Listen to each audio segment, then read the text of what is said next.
ASEAN members have just wrapped up a highly anticipated meeting with Chinese Premier Li Keqiang at the biannual Leaders Summit in Cambodia. Those talks come ahead of another closely watched meeting with US President Joe Biden, and he is set to join the summit tomorrow, making him the first American president to attend the event in person since 2017. And Wong joins us live from Phnom Penh with more on this.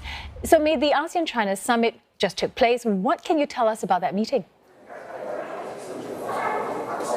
The ASEAN-China summit is actually the very first time they're meeting face-to-face, particularly after the Chinese Party Congress that concluded last month, where we saw how President Xi Jinping has just cemented his third five-year term. So this is extremely poignant as well, given the fact that China is represented here in Cambodia by Chinese Premier Li Keqiang. And Mr. Li wasted no time in assuring ASEAN that China and ASEAN are firm friends. In fact, he said that despite the increasingly complex landscape as well as the ongoing COVID-19 pandemic, both parties managed to forge ahead in their relationship. One example he highlighted, which was very notable, he pointed out, was that two parties managed to actually increase two-way trade between them. In fact, in the first 10 months of this year, both parties saw the two-way trade amount to almost $800 billion.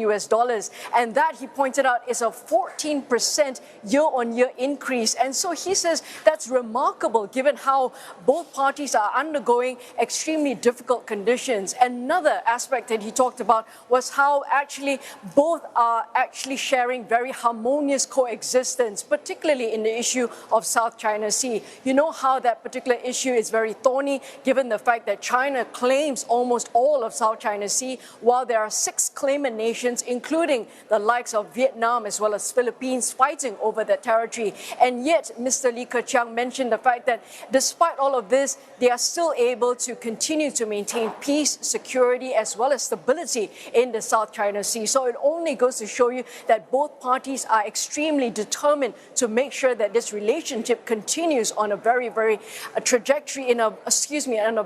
positive trajectory, and also to continue to maintain moving forward, so that the both parties will not just establish strong and firm friendship, but also increasingly important partnership for the peace and stability of this entire region.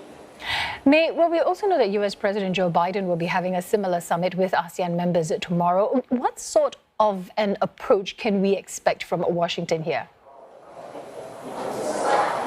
Well, it's very interesting because today we saw how ASEAN and China actually had this summit. And obviously, President Joe Biden will have an idea of what China said. You can expect that President Joe Biden, when he has his own summit with the ASEAN leaders, he will come with his own American messaging. Remember here also the fact that this is a time for the US to rebuild trust, to rebuild confidence with the ASEAN leaders.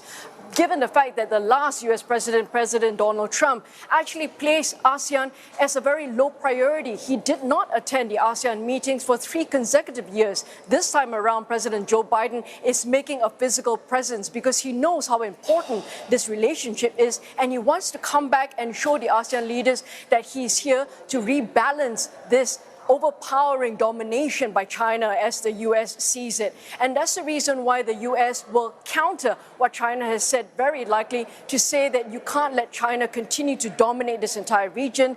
The ASEAN member nations must speak up for themselves and also must defend their own territories in the rightful manner. And the US will definitely pledge the American support for ASEAN in order to make sure that they're countering this dominance from China. So you can expect perhaps a little bit more of a convincing strategy that's going on, and also upping the economic as well as political cooperation, because at the end of the day, ASEAN remains a very important and increasingly vital partner for both the US as well as China.